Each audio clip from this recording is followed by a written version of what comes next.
Hello and Merry Christmas. My name is Dennis Wilborn, and you are watching All About English. In today's episode, we'll be diving into Chapter 4 of Charles Dickens' classic tale, A Christmas Carol. Now, in the last episode, we left off with Scrooge being confronted by a mysterious, shadowy figure. Join me now as we continue to unravel the mysteries of this heartwarming tale over a cup of hot cocoa. We are on episode 20 out of 26, so sit back and let's get started with The Last of the Spirits.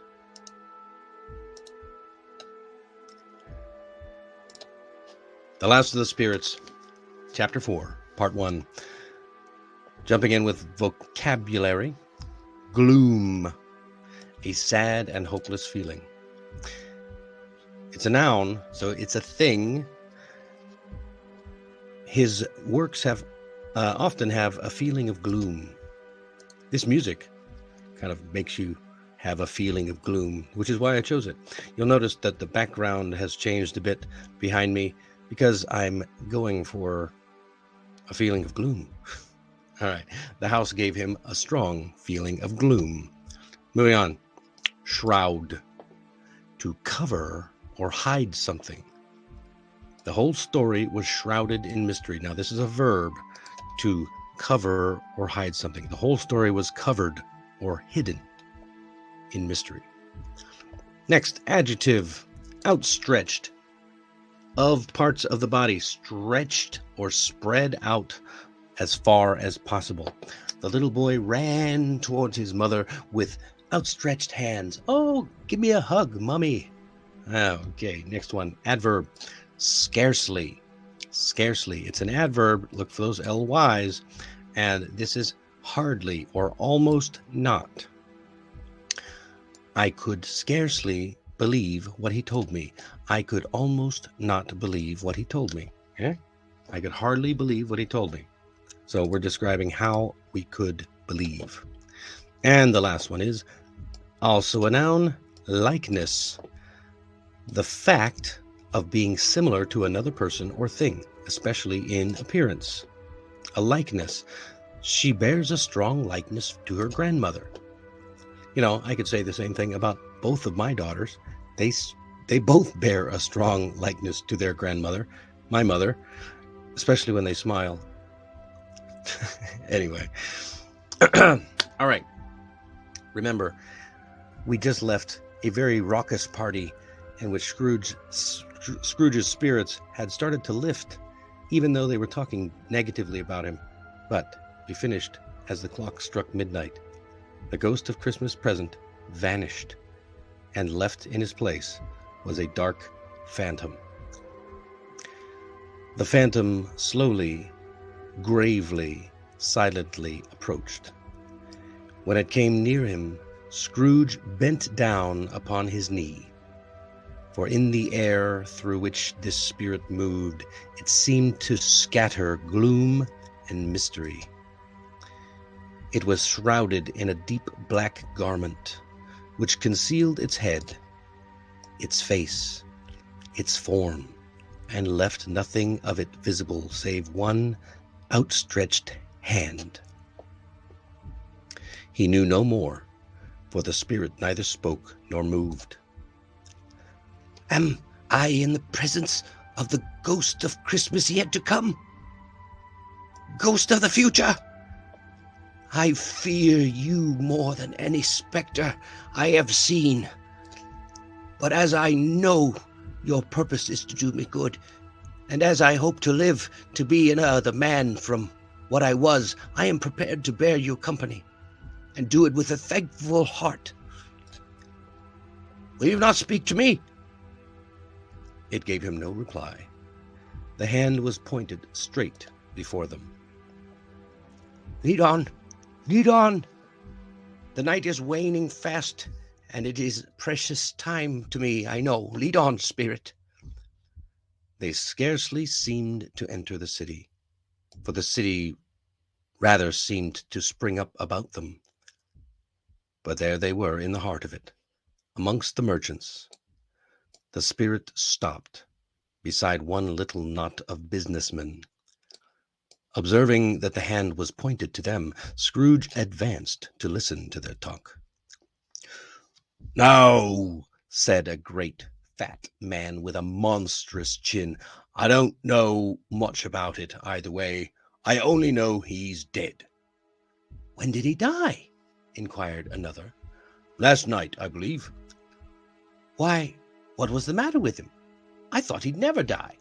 "God knows," said the first, with a yawn. "What has he done with his money?" asked a red-faced gentleman. "I haven't heard," said the man with the large chin. "He hasn't left it to me. That's all I know. Goodbye."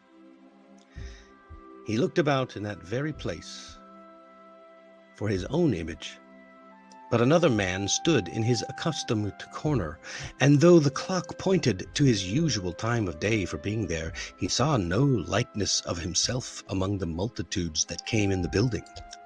It gave him little surprise, however, for he had been thinking of a change of life, and he thought and hoped he saw his newborn resolutions carried out in this. All right. So that brings us to the end of the first part of chapter 4. Tell me, what do you think of how the specter or the phantom looked? How did the spirit look?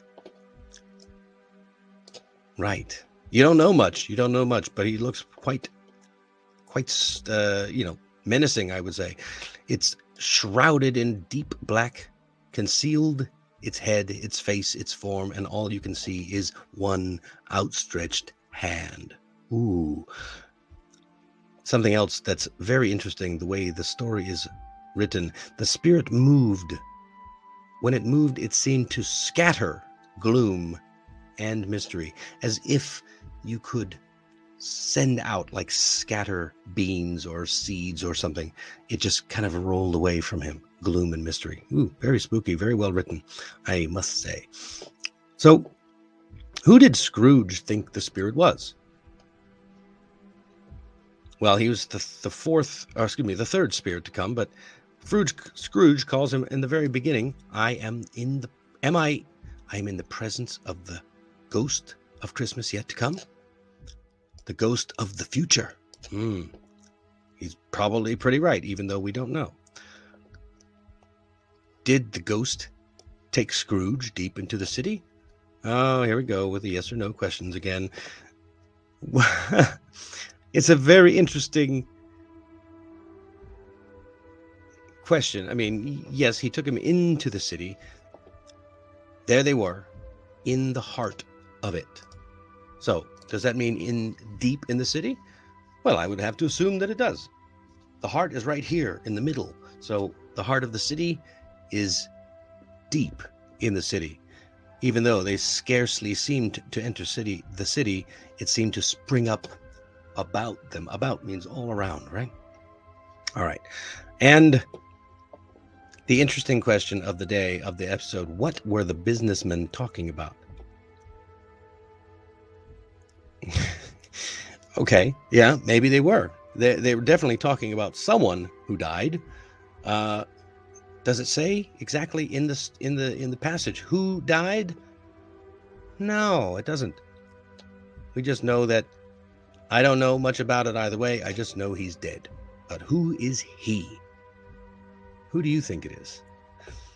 Why wasn't Scrooge surprised not to see himself at his office? Yeah, he's talking about his accustomed corner. Another man stood in his accustomed corner. So why would he be surprised not to see himself there? Right, because he was thinking, it gave him little surprise, not a little surprise. It gave him very little surprise for he had been thinking of a change of life. Okay, so he thought, well, good. I've been thinking of a change. This must be the evidence that the life has been changed. What do you think? I'm very curious. Let me know in the comments. So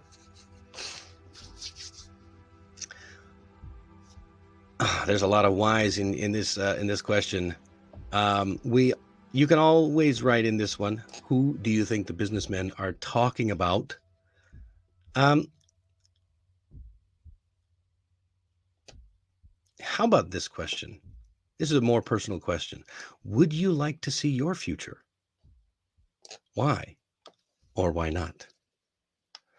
Leave a comment down below. I would love to hear your thoughts and your opinions and all of the things you have to say about this episode. Thank you so much for joining me, and I will see you tomorrow. Thanks for joining me on this reading of A Christmas Carol by Charles Dickens. And if you want to continue the story, just click on the box right over there. I am always grateful for your support, so please remember to like and subscribe for more from All About English. Merry Christmas.